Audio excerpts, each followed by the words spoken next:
I'm Catherine and I'm a counsellor working in Kent but also online. I'm here today to talk to you a little bit about how counselling can help with anger. Clients often find it a little bit difficult to come to counselling about anger. It can be one of those emotions that people feel quite embarrassed about or have a lot of shame attached.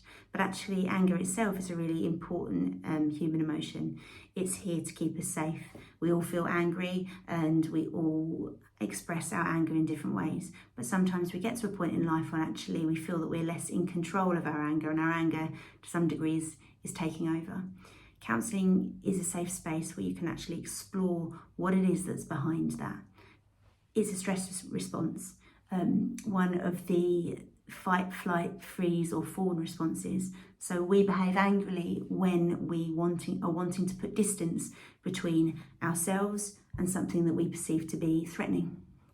So it's essential actually for survival, but sometimes somewhere along the path it gets to the point where it becomes a problem for us and in our relationships.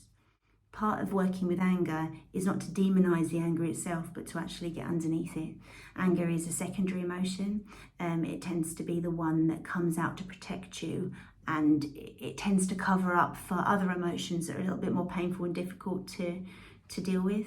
So actually, if you start talking about the anger and the experience of anger or the event that made you particularly angry, and you start finding out a little bit more about what you were feeling at the time, you might find underneath that angry response, you were feeling afraid or ashamed or threatened or hurt or in pain or unsafe.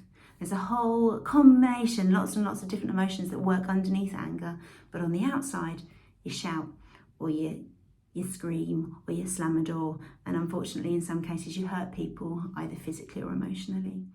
In a safe place that the counselling room provides, you hopefully will feel that you're not judged for the things that you've done wrong. In fact, probably the harshest judge of yourself and your anger is you at this point.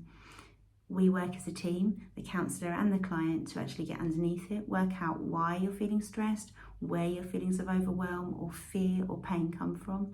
And if you start working with those feelings, start understanding those and where they came from, start dealing with that part of yourself in a compassionate way, then you can start working on your behaviours. The behaviours are there to protect yourself.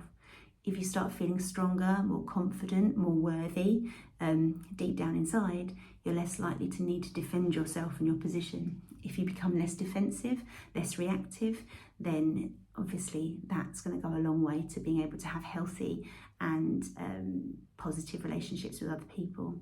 So if you've ever considered coming and getting a little bit of help with your anger, then counselling is a really good place to make that first step. And I would be happy to work with anybody in the Kent area who wants to work in line to actually start making positive changes for yourselves and your relationships.